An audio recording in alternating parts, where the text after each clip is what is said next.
Wizardsville YouTube channel. So today I just want to quickly show you all how I achieve that burnt orange shade of color that I've been using on my whipped cream cakes in recent times. So the two core ingredients that I use, or well, three, are the stable whipped cream as seen here, originally in white, and then of course the orange icing color that can still work perfectly for the whipped cream, and then cocoa powder. Now this is the secret to holding up the stability of the cream, as well as to give it the darker tone of orange that it always comes out with whenever I use it. So now this kind of color, because for this volume of cream, this is about 300 grams of cream, I'm going to literally use up this entire bottle. Now note that it's not going to give you any aftertaste or any nasty taste. It's just going to give you more intensity, because there are some things that you need to note about colors like this. If you don't use just the right amount, you're going to end up with a lighter shade, and for a color that has diverse tones, you might end up with peach or coral, but you want to end up with orange, so you need to use more to be able to get the results. And then the icing on the cake is now going to be the cocoa powder that you're going to add up to aid the stability and of course to darken the shade that will give you the burnt orange color. So right about now I've turned this together to give it the consistency I need it to be in, and all I need to do is just to put it a little at a time. But then a little at a time, if I was just mixing a little batch, I'll just use about a half of it. Now this is where the little problem is. I don't measure it out, so I can't say for a fact that this is 100 grams to 1 tablespoon or anything. I just eyeball it. You should be able to do that since you already have the color that you want in mind. And because it's whipped cream, I try to put a whole lot at a time so that I don't end up over mixing, because once I'm done adding the desired quantity I need to achieve on the cream, I then add up the cocoa powder. Any good brand is okay, as always.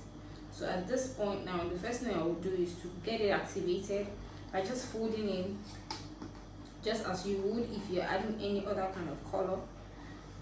See, so once I do this, can you see already that despite the quantity that I put up, and this is something about this color, you keeping it in the fridge for a day or two isn't going to aid it getting darker, this particular shade of color, because it's been tried and tested and it's not going to get darker.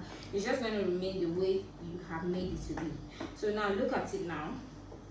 I'm not done mixing and I haven't even gotten the desired tone of color that I want. So at this point, before I add up any further tone, any further quantity of color, what I will now do is to add up the brown.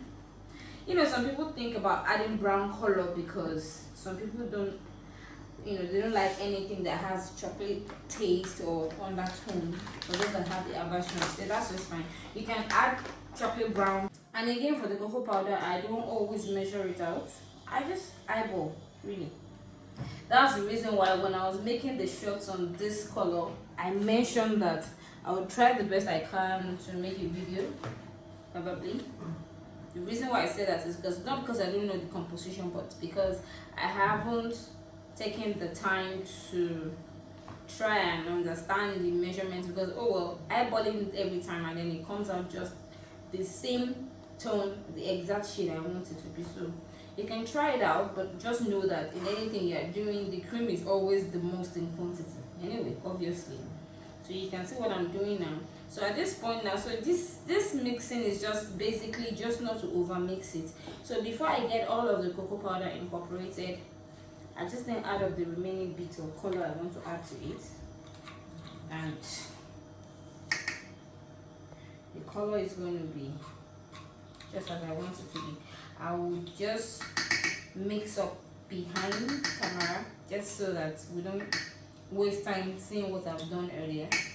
This is what it looks like after having added almost the entire thing. I think luckily I still have a little bit left, so I'll use this some other time. What I do at this point is despite the fact that I've mixed and mixed and mixed, I still actually have a cream that is not running. It is still stable, see.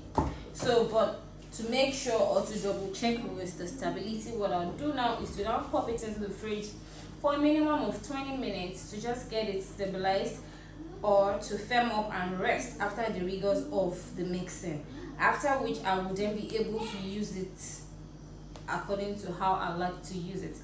So that will be all for today. I hope that you've learned something. I hope I've been able to answer to those that have been curious to know how I achieve this color. Till next time, I remain your favorite baker girl, Famous Dessert Feel. Bye.